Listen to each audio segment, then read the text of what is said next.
Hi there, you're listening to the Guitar Speak podcast. My name's Matt Wakeling. Thank you so much for joining me. Now today, episode number 51, we speak to the highly respected American blues rock guitarist Keith Wyatt. Now Keith's resume is crazy long, as you'll find out during our interview, but here are the dot points. Keith spent over 30 years as an instructor at the Guitar Institute of Technology after an initial stint as one of the first students to go through the school. Keith plays with the iconic rock band The Blasters, and he runs the online blues guitar school. Now, if you're of a certain vintage, like mine, you'll remember the early days of guitar video instruction, things like Hot Licks and REH. Now, Keith was right at the forefront of that, working in producing a lot of those REH videos, including the infamous Yngwie Malmsteen video. We find out all about that. That's a crazy story. Plus, many more great stories of all the amazing musicians that Keith has played with, people like Jack Bruce, Ginger Baker. That's a nut story as well. Albert Collins, Jeff Berlin, Mick Taylor, and the list goes on and on. Alright, but first, before we get to that interview, here is a word from my friends Mick and Jeff from the Amps and Axes podcast. Hey, podcast world, I'm Jeff Bober. And I'm Mick Marcelino of Amps and Axes. That's right, and we've got a cool podcast that talks with guitarists, manufacturers, engineers, and techs. Yeah, so check us out every Saturday on iTunes and Google Play. That's right. And as we're always saying, onward. Alright, thank you, Jeff. Thank you, Mick. Hey, I also need to thank Joe Elliott. Now, Joe was on the Guitar Speak podcast in episode 40, fantastic jazz fusion player, and worked alongside Keith Wyatt, today's interviewee for many, many years at GIT. And in fact, it was Joe who helped get me in touch with Keith and Scott Henderson, as you'll know if you've been listening to the show for the last little while. So thank you, Joe. I really, really appreciate it. Alright, here's a bit of Keith's playing before we speak to him. It's a track called Daddy Rollin' Stone from the Blasters album 4/11/44. Now, let me pre-warn you, here comes the tone.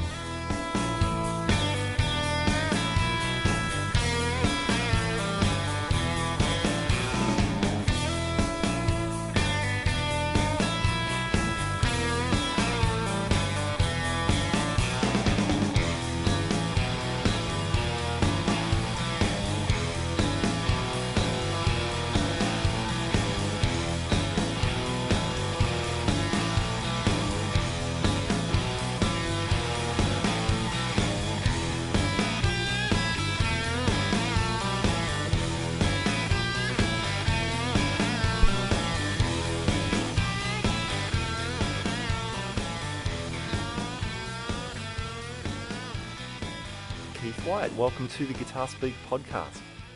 Oh, the pleasure is mine. Great to have you on. You've had an amazing career. Lots of playing and teaching and going as strong as ever by the looks of things. But what started you off? So I believe you're brought up in Washington D.C. What led you to the guitar as a young man there? Well, it was probably it's such a cliche, but you know, I can remember seeing the Rolling Stones on TV and just thinking they were the coolest looking guys, you know. They had long hair, you know, it was just like, that's what I want to do. Yeah. That's a good cliche, I reckon. Well, you know, it worked. I mean, you know, it certainly inspired a whole lot of guitar players for a long time. So kept me in business. That's fantastic. When did you start playing? How old were you when you finally picked up a guitar? Well, I was 15, and I had been arguing with my folks for a couple of years before that I wanted to play guitar, and they said, well, no, you should take piano lessons. I don't know if they thought the guitar was a serious instrument, but I finally wore them down, and so they bought me a guitar for my 15th birthday and got me lessons, and so that was where I started. Great. Do you remember the guitar? I believe my first... Well, see, I might have had a rental guitar at the beginning because, you know, they didn't want to invest until they thought I was really ready. But the first electric guitar I had was it was a Kappa. And Kappa was one of those off brands that was kind of a Fender copy. I'm not even sure where it was made. It might have been made in Japan or maybe it was made in Germany. I don't know. But just a cheap, solid body, you know. Yeah, cool. So starting on an electric? Yeah, I pretty much knew that that's what I wanted to do. I had a buddy who wound up becoming a cardiologist, which was a smart career move, but he had an electric guitar before I did, and I used to hear him through his bedroom window plunking out some surf tunes. I thought, oh man, that's it. Acoustic is for squares, man. I definitely want to get an electric. That's great. Yeah. So straight away you're rocking. Yeah, pretty much. That's what I wanted to do. I played, rock and roll songs. I was into surf music, which was pretty big at the time.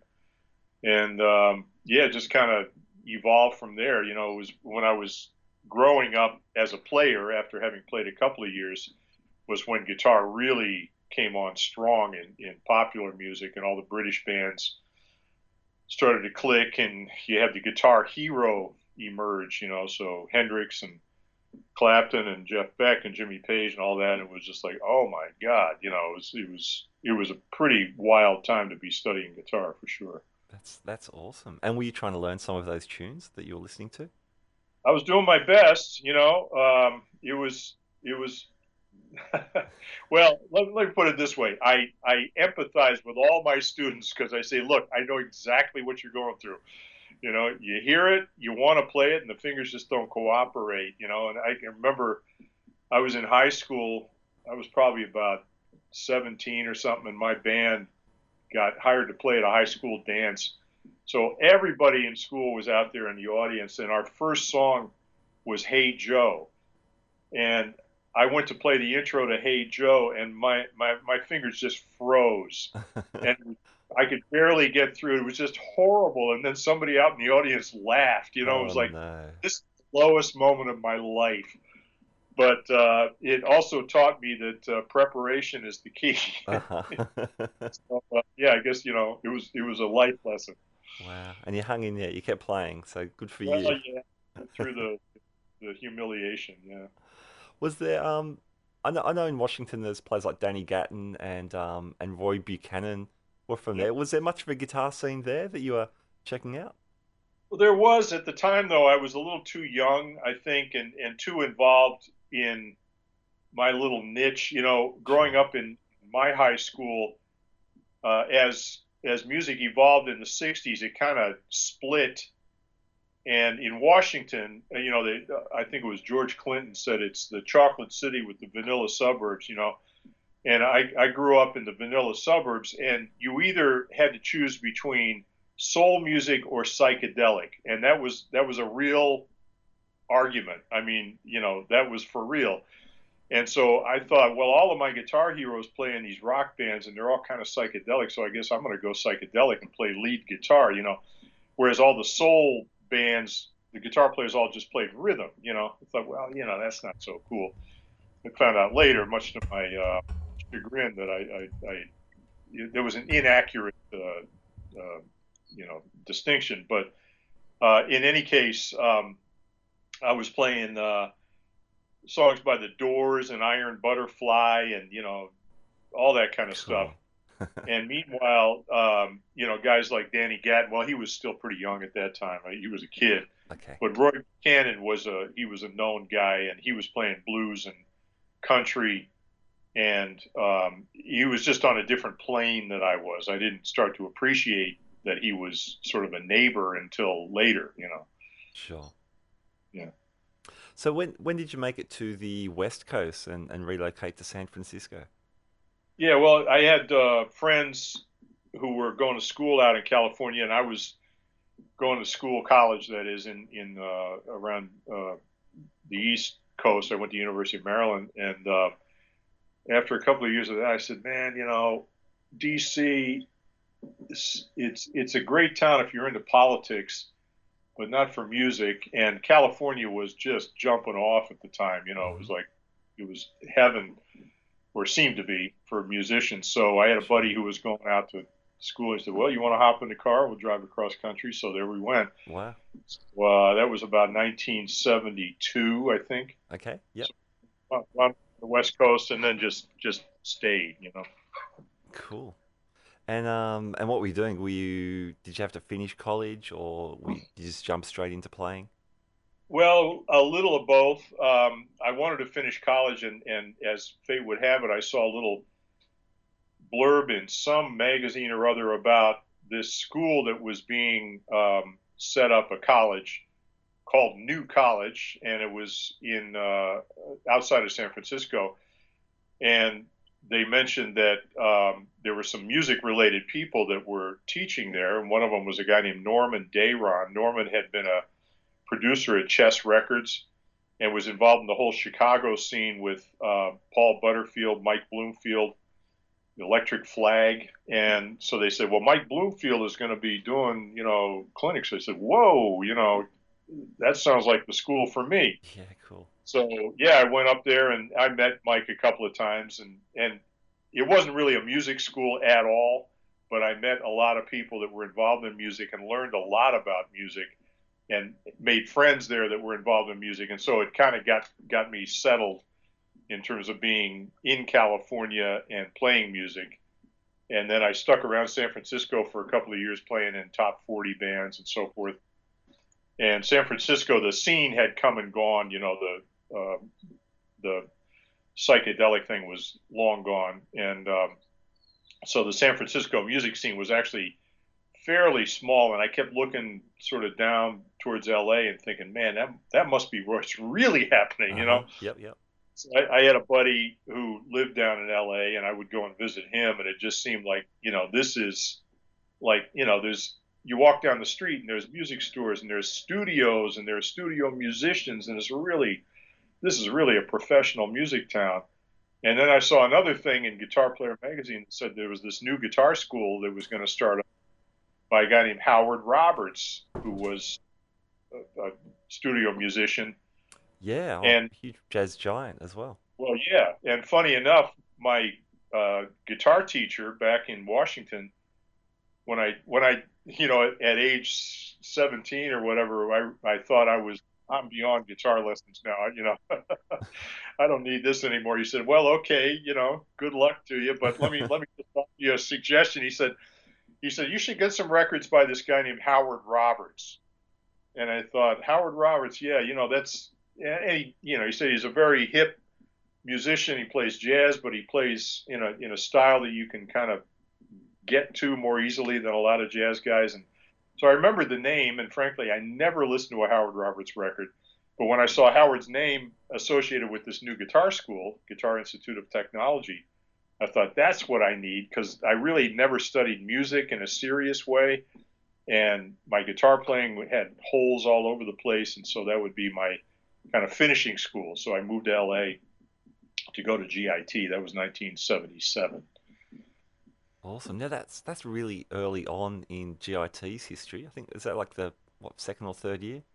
Well, it was the first year. The school started. They launched their first class in March of 77, and then the owner, Pat Hicks, realized that to pay the rent, he had to get more students in a hurry, and so he had a class start in June. Okay, yeah. 3 months later, and that was me and a bunch of other guys, of course, and then from there, it always was just in March and September, twice a year, but that was the only June class, I think, ever. Okay, yeah, wow. Many years. But, yeah, one of my classmates was one of your compatriots, Ron Lee. Okay, yeah. On Lee's Music Factory. So me and Ron became buddies, and yeah, it was just a fantastic experience. Oh, very cool. Very cool. Now, I've spoken to a few guys who've been to GIT. Joe Elliott was really keen to get there. Scott Henderson was there. Brett Garsted. They all turned up like in the early days, but not quite as early as you. Can you paint the picture of what GIT was like in that second round of students? Was there many other students there? What were the facilities like? It was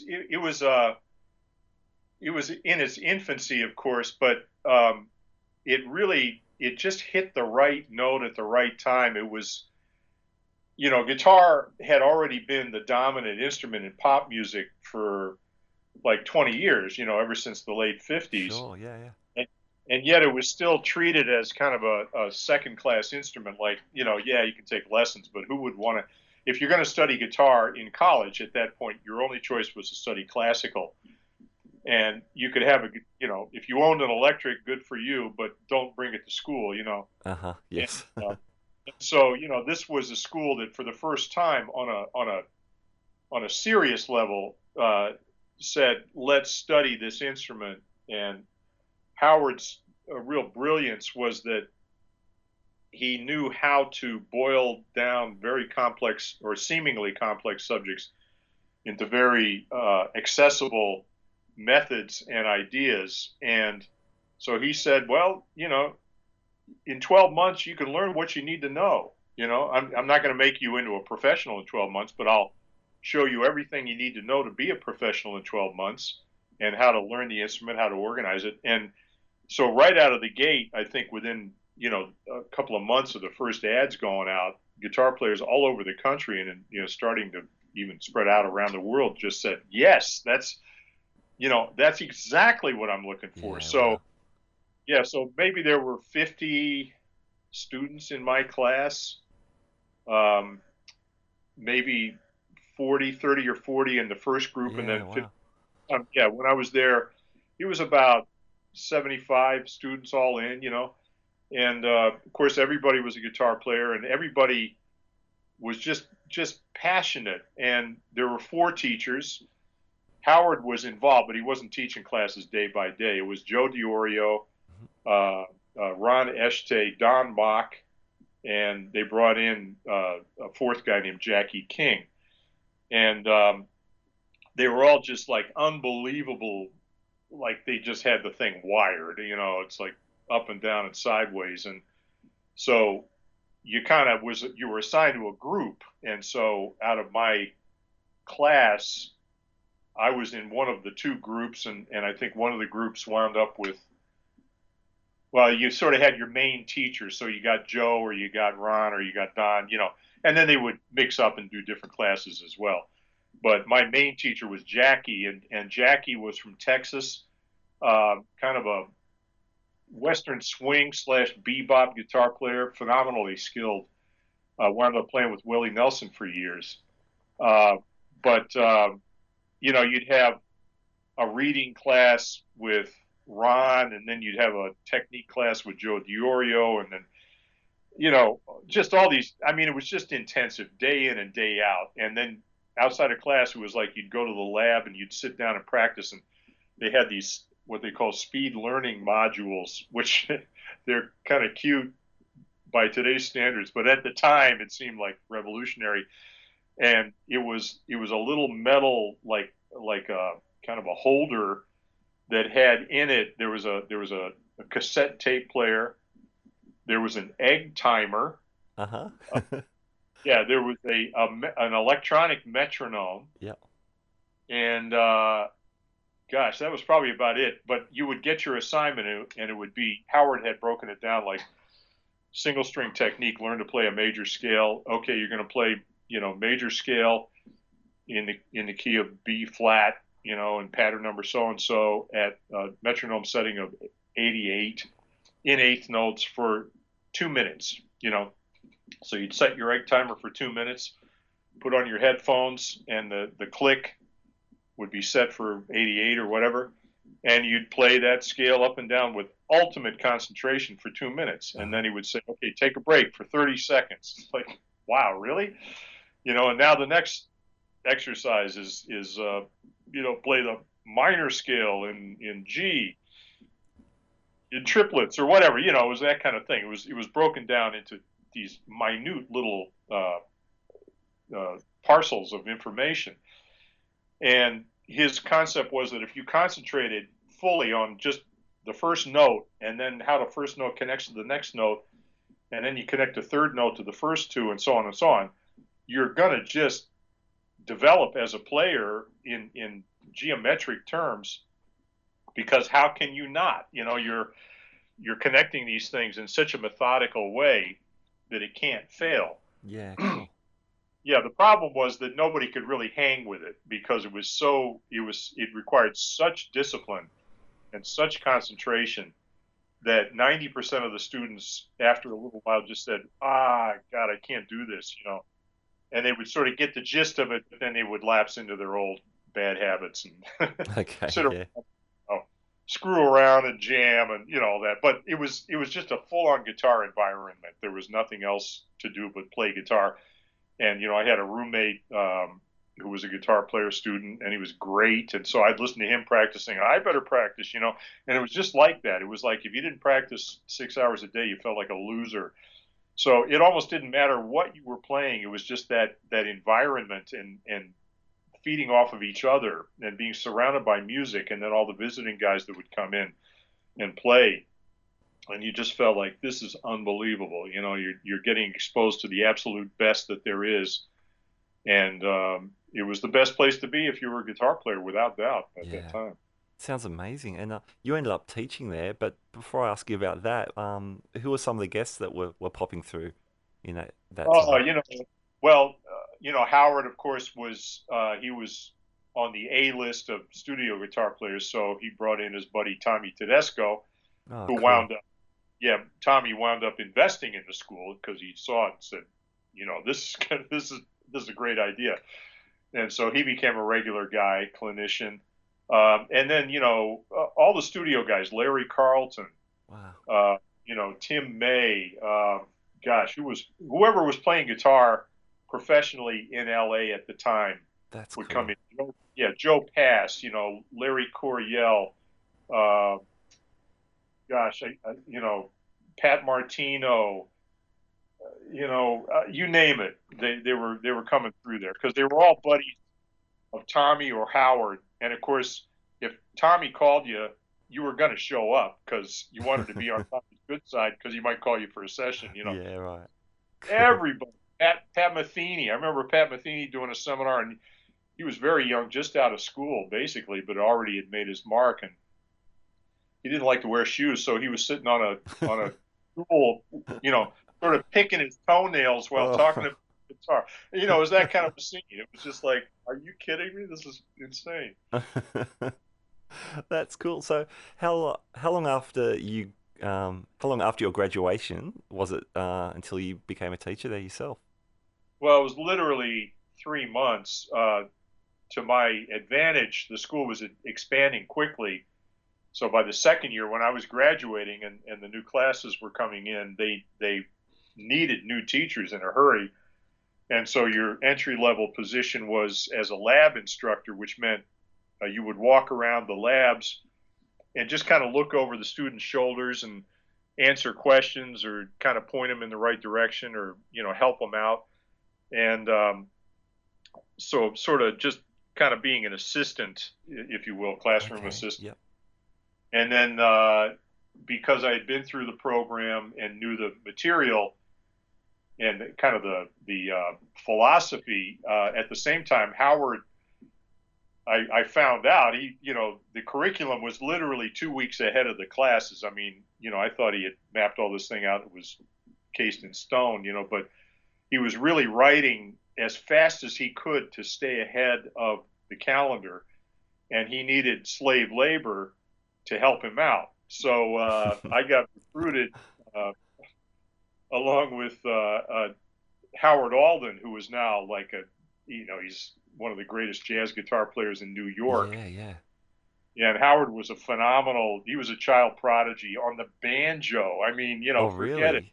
Yeah, and then just became a prodigy on everything. I mean, he was just unbelievable. But me and Howard and a guy named Charlie Fechter were kind of Howard Roberts' slave labor. He would pay us a pittance to do this dirty work of just laying out the curriculum, literally with a glue stick and a pair of scissors and cutting and pasting. I mean, literally, physically, because that's how you had to do it back then. And then Xeroxing. And so we spent a lot of late nights with Howard, and Howard loved to drink. And so he would get a couple of 6-packs of Heineken and just start pounding them.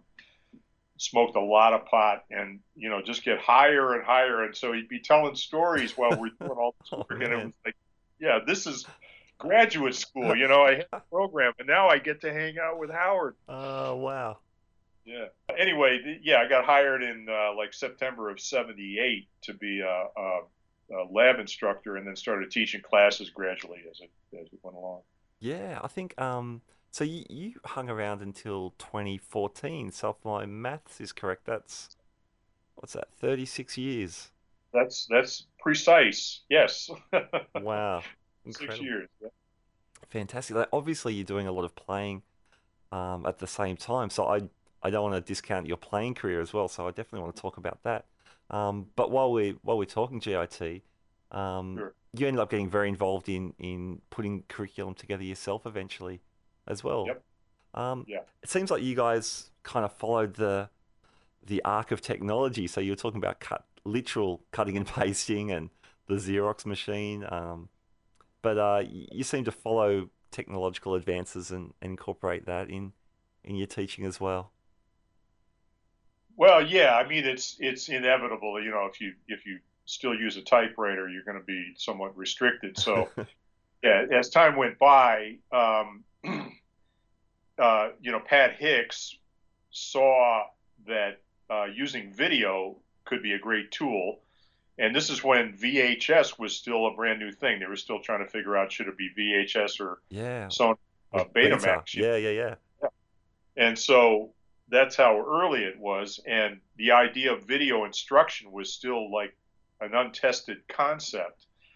And so Pat had the idea, which was it was a great idea, to video record all of the classes, and then he would have the classes all available in the library at study modules, and students would go and they would watch the instructor teach the material, and then the class itself, the classroom with the teacher and all the students sitting in the same room, would become more of a application thing. Where, well, okay, you guys already know what I'm talking about here, so let's talk about how to use it. Yeah, that's great. Well, again, people being people, nobody watched the videos. They just show up in the class. Hey, what are we talking about? Huh? Okay. So that's the flaw in the ideal education system, is that it's still human beings, and so you design it, but then the reality is that people are going to be the way they are. So anyway, the videos were shot in huge numbers, and so there was that video classroom, which was a cool idea.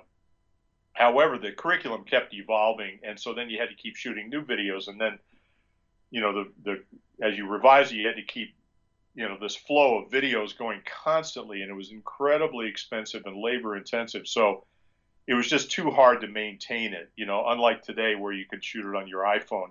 Back then you had to have bulky cameras, and the editing process was Yeah. very laborious. Yes.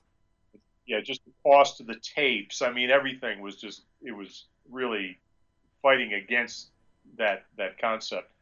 So that kind of fell by the wayside. But meanwhile, other smart people started to think about video instruction, and one of them was Roger Hutchinson, who was from Seattle, and he was an old friend of Don Mock, and Don was one of the first teachers at MI, and so Don and Roger kind of teamed up and started REH, which was a video instruction label. And so Roger would fly to LA, and he would just kind of come around GIT and say, hey, you want to do video? Because he knew, this was an up and coming thing, and having the GIT association was very cool, and it would help market it. So, so he got a bunch of GIT teachers to do videos. I did some. And of course, Don Mock did a bunch, and Steve. And then, as it expanded, some of us became directors of other people. So I directed videos for I was involved in the Yngwie Malmsteen notorious video shoot, and Vincent, and Herb Ellis. I mean, it was like covering the gamut of guitar playing. Yeah. I think you did Brett Garced's as well. Is that true? Yeah, sure. Yeah, cool. Yeah. Tell me about just quickly about the Yngwie shoot. Well, I think Don was officially the director, and it was one of those. It was kind of a Spinal Tap moment, because Yngwie, of course, is incredibly arrogant, and he plays his ass off. So he backs it up. It's like he Sure. doesn't Yeah. just talk the game. He walks, and phenomenal player, but incredibly arrogant. And so he came in he was rock star to the bone. But his job was to sit on a stool and show licks, right? Well, it's just not in his mentality to play the same lick twice and break it down. So he would, Don would try to push him in a certain direction, well, Yngwie, you do a lot of this sweep picking, or you do this string skipping, or whatever it might be, arpeggios. Can you talk about the diminished chord, and he just, it would mentally just like drive him nuts, so he would like throw a pick at the cameraman. What the f are you trying to get me to do here? And he had his backup band were these Swedish guys, and the bass player from Sweden would play all the same licks that Yngwie played, but he would play them on the bass, Okay. And it's sort of like they say about Fred Astaire and Ginger Rogers. Fred Astaire was a great dancer, but Ginger Rogers danced the same in high heels backwards, Yes. Yeah. And so, That's great. here's the bass player playing all of Yngwie's licks on the bass, and Yngwie's getting more and more frustrated. Then he and the bass player would stop, and they'd start yelling at each other in Swedish, and the only words that were in English were the curse words. So it'd be a bunch of Swedish and then and then a bunch of Swedish and then, And so this went on for quite a while, and eventually, we shot hours and hours and hours of footage, and you got, I don't know how long the video wound up being, but you wound up with 45 minutes of material. It was classic, What can I? Far out. Yeah. There are stories that he's mellowed out these days. Well, it happens to the best of us, but yeah, he was really on his game at that point. Yeah, I bet. You got to play with some really amazing guests while you were at GIT as well. So people like Jack Bruce and Mick Taylor and Albert Collins. Tell me about those things. Oh, well, yeah, Jack Bruce, he came a couple of times, and he was friends with Jeff Berlin, and Jeff was quite young, but another phenomenal player. Oh yeah. And so he brought Jack in, and so I think I was in a class teaching, and somebody came in and said, "Hey man, Jack Bruce is playing in room A." That's what they call the main concert hall. And they need a guitar player, and you know all the Cream stuff, right? Yeah, because I had been listening to Cream a lot, Yeah. So it was like, are you kidding me? So I went down the hall, and sure enough, there's Jack Bruce and the drummer. What was his? Ginger drummer Baker. No, that was separate. Oh, okay, that's another thing. Jack and Ginger hated each other, So Ginger was Yeah. a whole separate. That was a whole separate thing. Okay. No, it was the drummer from the Knack, and the Knack were pretty big at that time. Oh yeah, yeah. In the early '80s. Yeah. And it was then it was Scott Henderson also got up, and Cool. so we all got up and played with Jack, and he sang, Spoonful, and he sang like all the Cream songs, and it's like, wow. I'm on stage playing Cream songs with Jack Bruce, unbelievable. Yeah. Well, that was unreal. And then he came back a couple of years later, and Jeff said again, hey man, come on, play with Jack. And I remember did a bunch of those tunes, and it was in MI had moved into a new building, and the concert hall was much bigger. It was packed, and so it was it's pretty high energy vibe.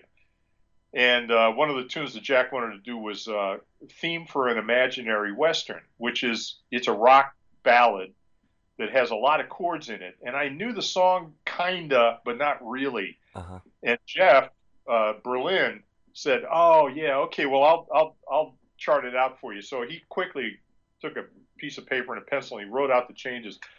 So we started playing the song, and then it turned to me and said, "Take a solo," It's like, okay, Jeff, I hope you mark the changes right, because otherwise I'm screwed, Oh no. If I'm playing off the wrong chord here, I'm just Yeah.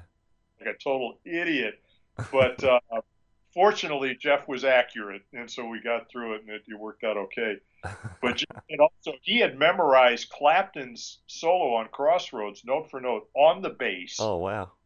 So That is me amazing. and Jeff, and I knew it's note for note too. So me and Jeff played Clapton's solo from Crossroads note for note, while Jack Bruce played bass and sang.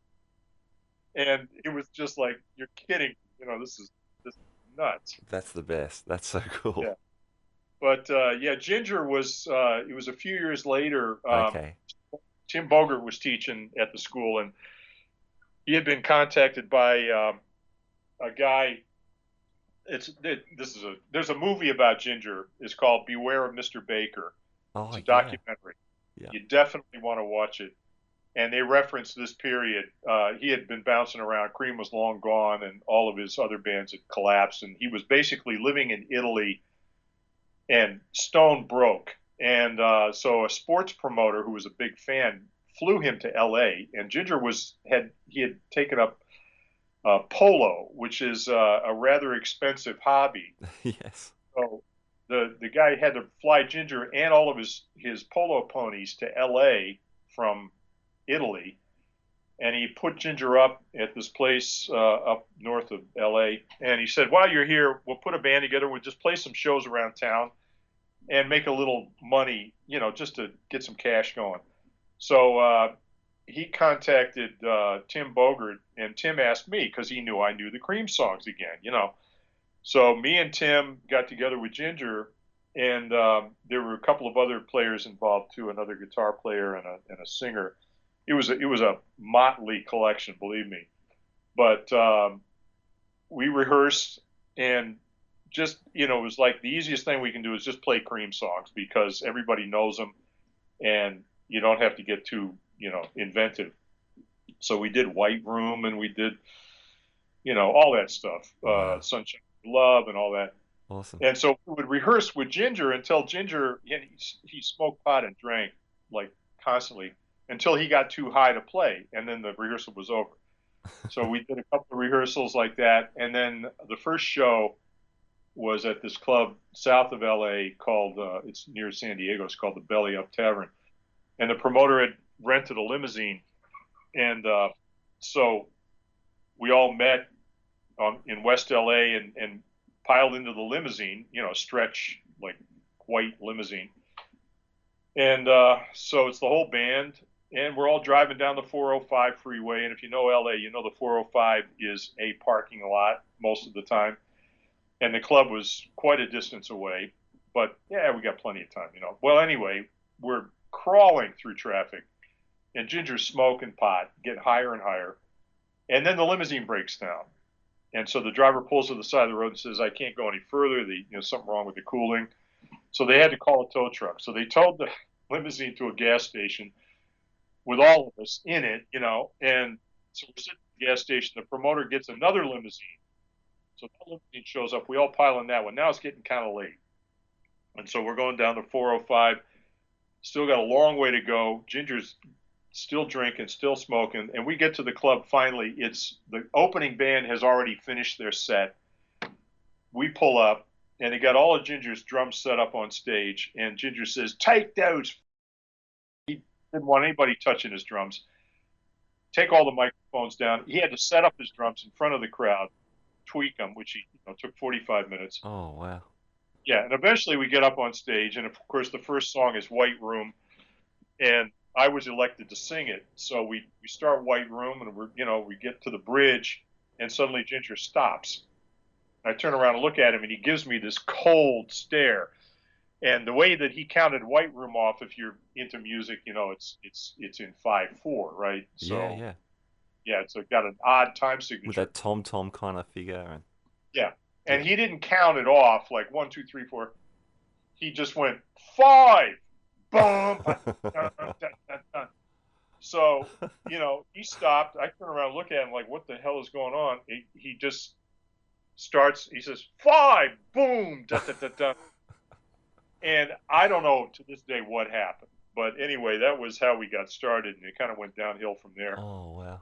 because he was high and he was very unhappy and everything was just kind of falling apart at the seams. So we did 4 or 5 shows in Southern Cal, and then he went off to his next adventure from there. But that was Ginger. Yeah, Mick Taylor. You know, guys would show up. I did a rock guitar class, and guys would show up as guests.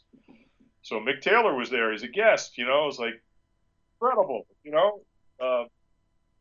We're doing Rolling Stones songs with Taylor. It's phenomenal.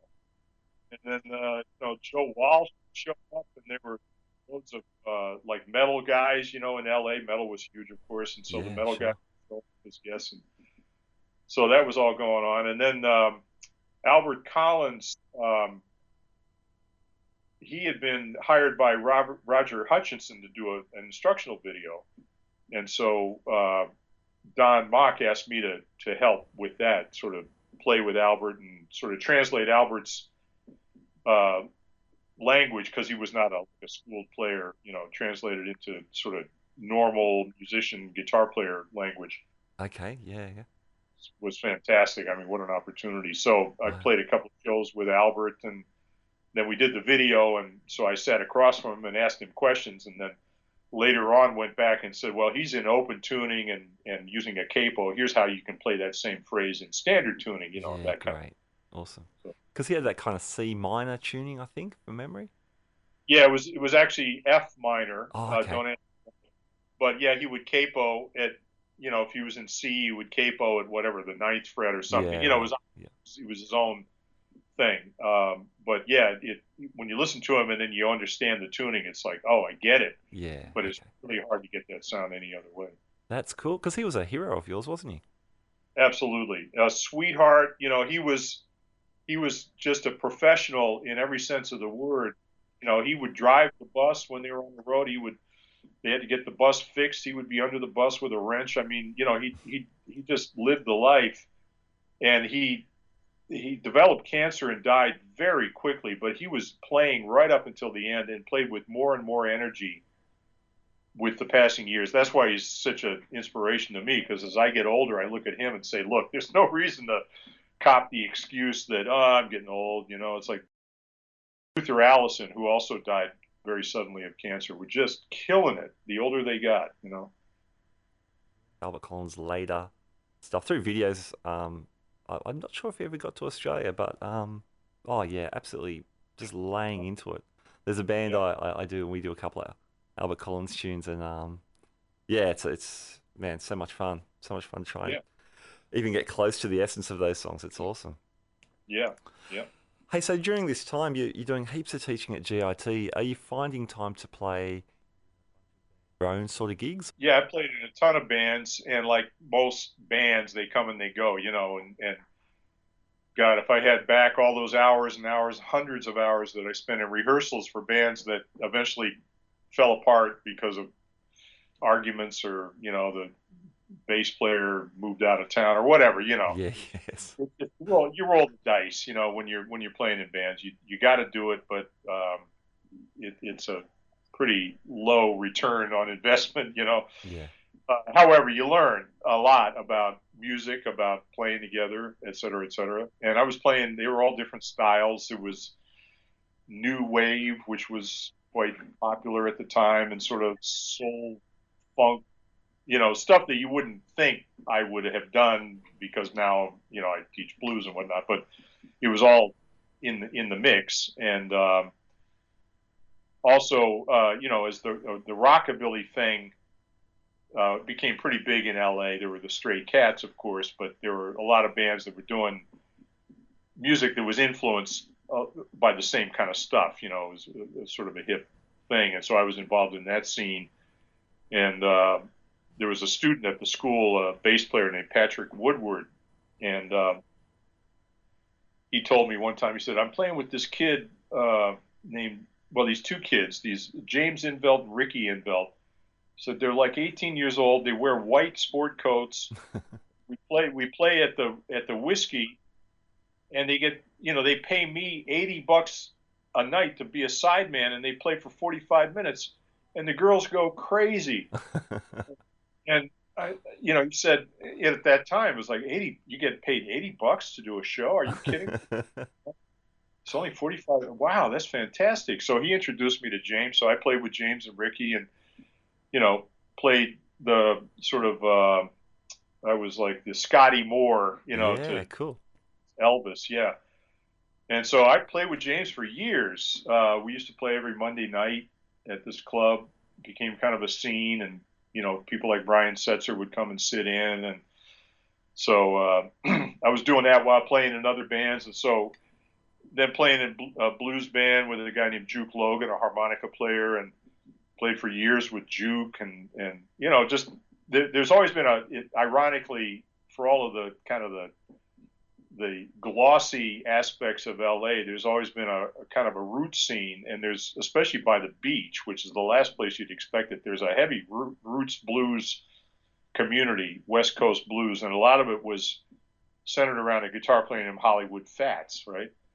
And Fats used to play every week down at this club in Hermosa Beach, and he was just a fantastic guitar player. He came from a wealthy family, Beverly Hills family, but was the black sheep, like Mike Bloomfield, who came from a very wealthy family and got into blues. So Fats played with Muddy Waters, he played with Albert King, and he just studied the stuff. He just knew it. Cool. And so he inspired a lot of people, and then he wound up playing with the Blasters. When the original guitar player in the Blasters, Dave Alvin, left in '86, Fats joined and played with the Blasters for a while, and then he, unfortunately, like Mike Bloomfield, had a drug problem, and it killed him.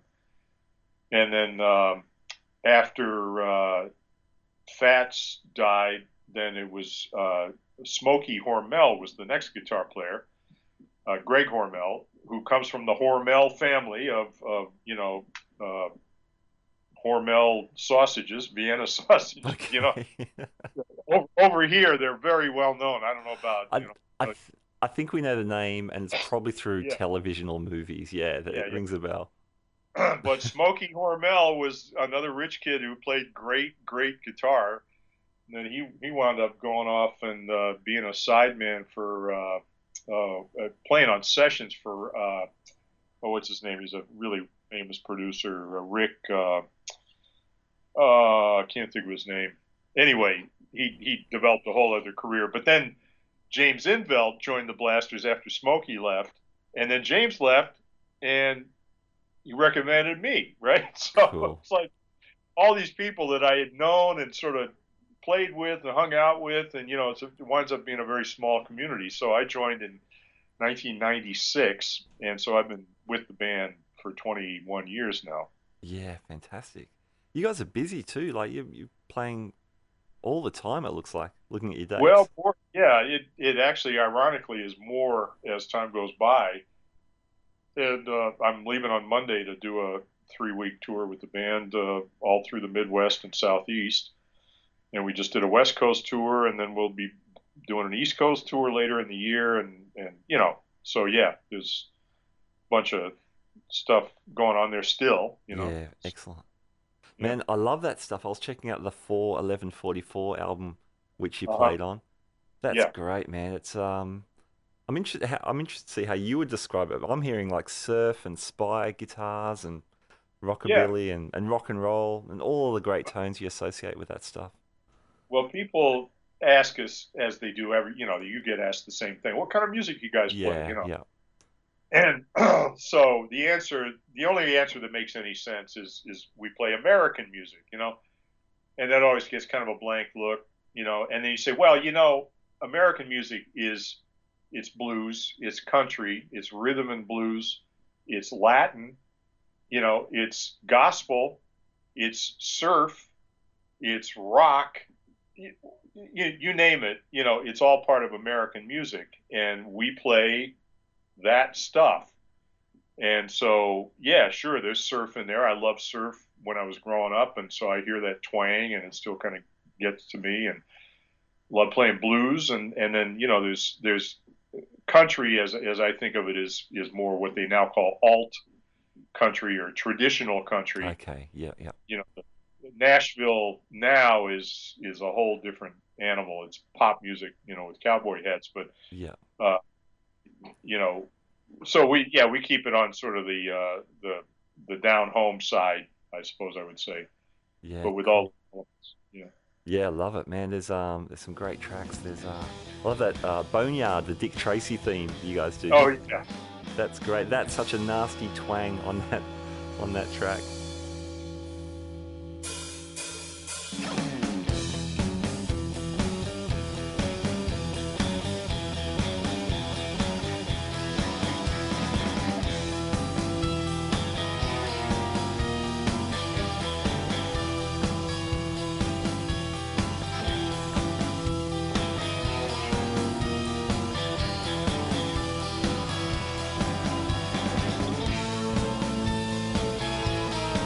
I see you pictured with either a blonde telly that looks like it's done a few gigs, or a Les Paul. Are they your main guitars?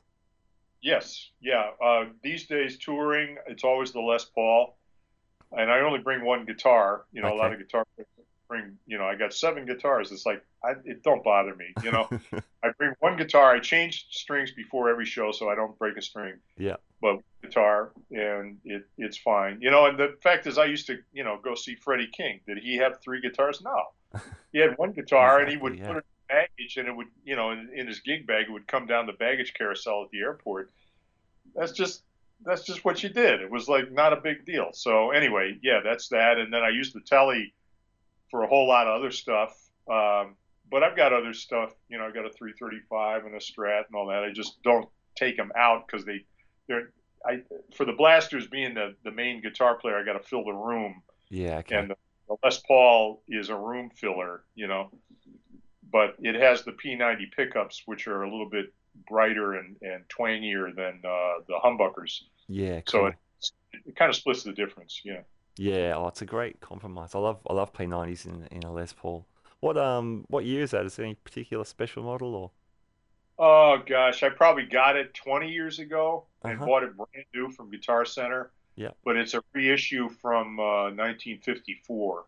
Yeah. So Cool. they copied every spec, and over the years I broke the headstock off. Uh, Generally, just I abused it. The bridges wear out, have the strings dig holes in them, so I replaced the bridge. So it's not stock, Sure. but I don't buy guitars for collector purposes, so they're all kind of beat up. Yeah. Cool. I love that. How about your telly? That's cool. The one with the you've got like a red extra something on the toggle switch to Yeah, do yeah. what we all do with those telly switches to try and make them a bit easier to work. Well, I bought that guitar from a student who was leaving GIT, and his name was Dan Boole.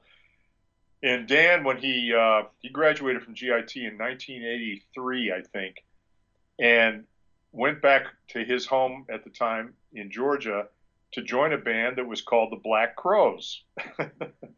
And so Dan was in the Black Crowes and then left the band for whatever reason Uh-huh. before they had their big Yeah. record. Wow. Yeah, but I bought the telly off of him because he said I'm getting rid of stuff because I got to move back home. Can't fit everything in the car, so I got it from him for $300, I think.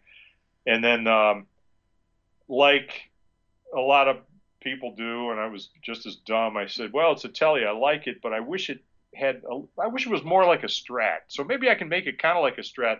So I took a chisel to the body and Yeah. chiseled a hole for the Strat pickup, and so I had 3 pickups in it. And Yeah.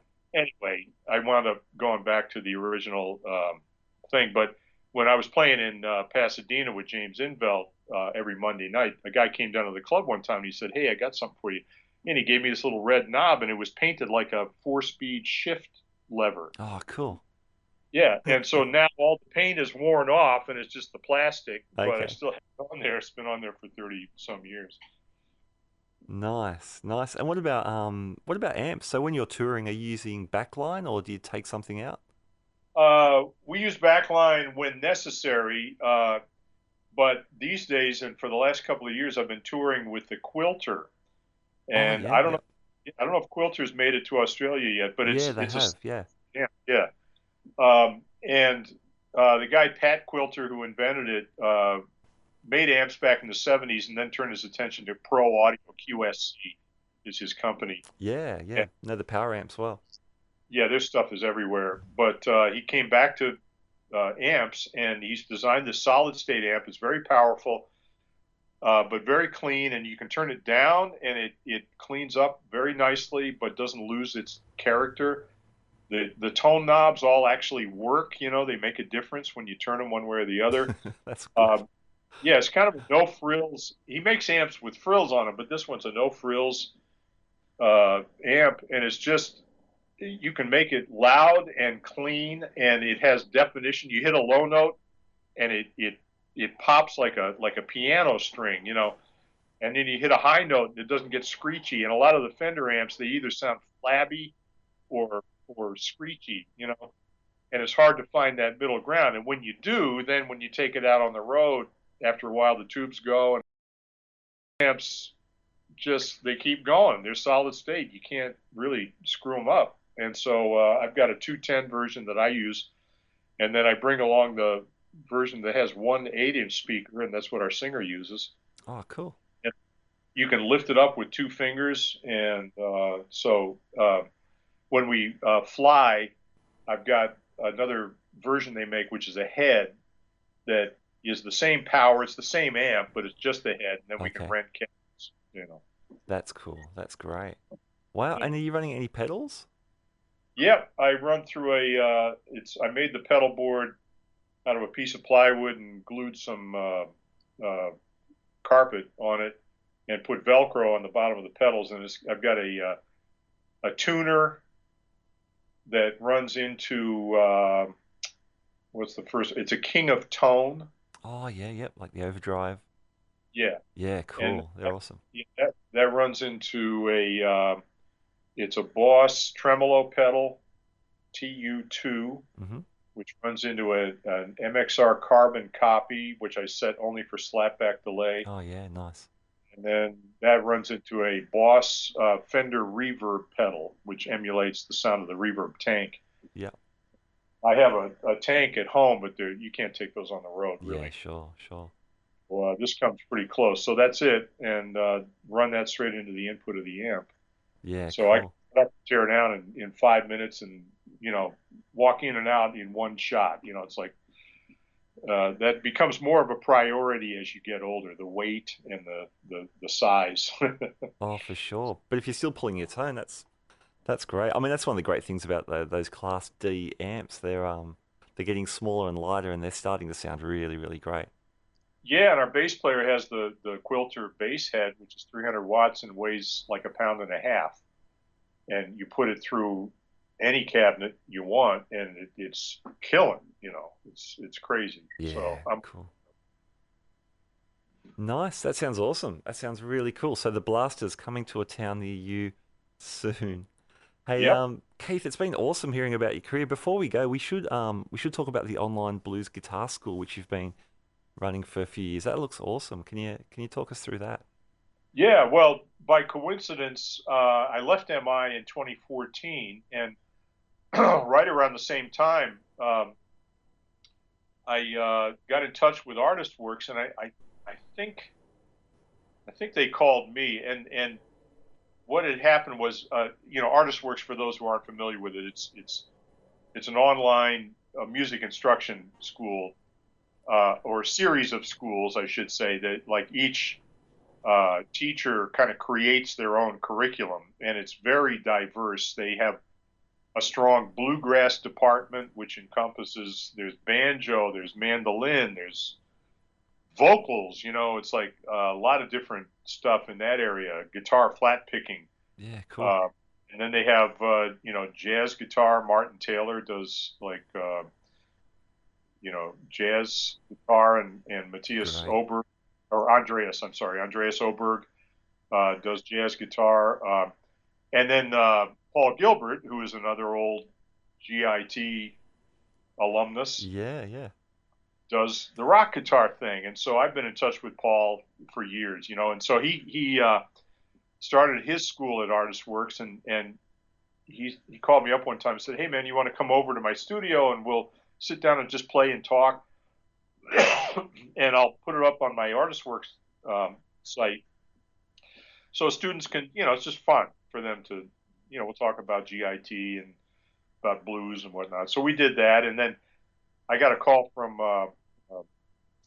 the director of ArtistWorks, and she said, we're looking to expand into blues guitar, and Paul mentioned your name, and so we talked, and yeah, sounds interesting, and then a couple of months go by, and anyway, so I got another call and said, yeah, well, let's do it, and let's do it in like, how does it sound like in 2 months? It was like, are you kidding me? I have to design an entire program like that starts with, hello, this is a guitar, and then it goes up to, let's play, BB King, whatever, So anyway, the fortunate side story there is that I had written a couple of books for Hal Leonard, and one of them was blues rhythm guitar, and the other one was blues guitar soloing. And while I was busy with MI and with everything else, I was dragging my feet on writing the books. But as things started to wind down at MI, I found more time to write. And so I had finally, and I spent, I'm not exaggerating, a solid year working on the soloing book, which finally got published. And, they dropped like a stone into the ocean. I mean, books, it's a get rich slow scheme, shall we say.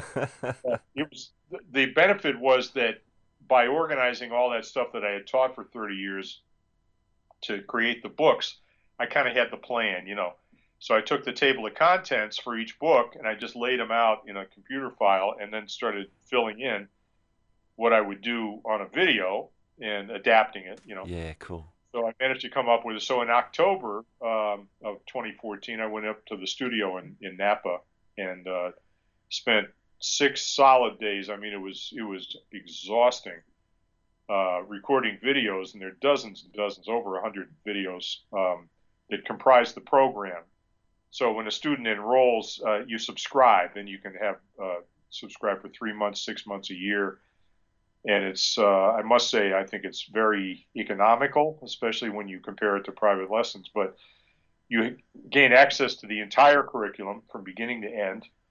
And then you have the option of sending video exchanges. And unlike Skype lessons, like we're doing now, where you're getting up early in the morning, yeah, because you gotta be at the same place at the same time. These are non-time specific, so I get videos through the site. And I get up in the morning and I come up to my studio and open up the file, and there's like 3 videos waiting, and there's one from a guy in the UK and one from a guy in Australia and one from a guy in South America, or from Ohio, or anywhere in the world. And they're sending me a video based on the curriculum where they're saying, well, I'm trying to play this shuffle. I'm not sure if I've got it right. And they play it, 2 minutes. And then I sit in my studio and I record a response. And I say, hey, you're pretty close, but do this instead of that, and I demonstrate it and upload it, send it back. So then we have this video exchange. And so in that way, they get some personal attention. And of course, in terms of learning anything, most people have very similar questions. They face very similar challenges. So the other aspect is that all of the video exchanges are posted on the site for everybody to look at. So if I interact with a student in Taiwan who's trying to figure out how to play a shuffle, the questions that student has are similar to the question that the guy in Spain has, And so by watching the other student, you can learn from the exchange, and then they don't have to send me a video and ask the same question. They say, oh, yeah, I get it, And between the student's question and my response, they can surround the topic. So this is the kind of thing that I think if Howard Roberts was alive, this is what he would have wanted to do, because he was seeing 20 years into the future and seeing the potential of video and of computer power, and it just wasn't there yet. You couldn't do any of that stuff, but he was just thinking, if you could, this is what you would do, and so I just feel like, wow, after all these years, I'm still kind of doing what Howard was doing and I'm still trying to catch up. Yeah, that's really cool. His influence is still there. I love Absolutely. When I'm playing out the curriculum, I'm thinking, what would Howard do all the way? Wow, that's amazing. That's amazing that it's. I wouldn't say full circle. I'd say it's like a linear progression. Really, that's really cool. Yeah. I love the idea of the video thing. In terms of that personal one-on-one kind of interaction. In addition to the subscription kind of model, which is all over. Commerce, e-commerce these days, is a subscription idea. So that sounds really, really cool. That's awesome. So, how do people find out about that? Well, you basically, if you do a search for online, blues guitar lessons or something like that, it'll probably pop up. But just go to www.artistworks.com and it's all there. Great, so, excellent. They advertise. They do Facebook, stuff, and there's all kinds of digital media that they do. Yeah, awesome. And what's the best way for people to keep up to date with what you're up to, Keith? Well, I have a website, but I got to confess I don't touch it. If you go there, it'll be kind of dusty. You can go to theblasters.com, and find out what the band is up to. Yep. Otherwise, it's the Artist Works stuff. I'm on Facebook, but again, I'm not much of an active user, but there's stuff floating around out there. So, I grew up in the age where you didn't promote yourself, so I still feel kind of awkward doing it. And, sure. People who've grown up in the digital age is just like, well, obviously you're on Instagram and you're on Twitter. It's like, nah. So that's just kind of the way it is. But anyway, it gets out there to the people who want to find it. Yeah, cool. I think your playing and your years of teaching experience certainly speak for themselves, Keith.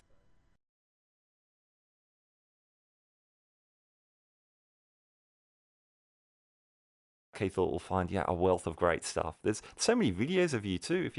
If you YouTube Keith Wyatt, there's so many lessons or jams or great things. That Paul Gilbert conversation you mentioned, that's on there. I saw that. I loved it. It was so good.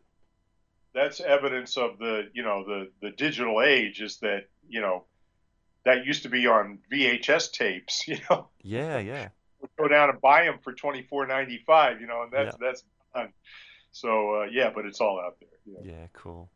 Hey, well, thank you so much for joining us. It's been really great to meet you and hear about your amazing story. It's such a great career. Oh, well, it's my pleasure. I really appreciate you asking me, and it's an honor to be interviewed. I appreciate that. So I hope things go well with you and the site and everything else. Yeah, cool. Thank you, Keith. All right, man. Talk to you.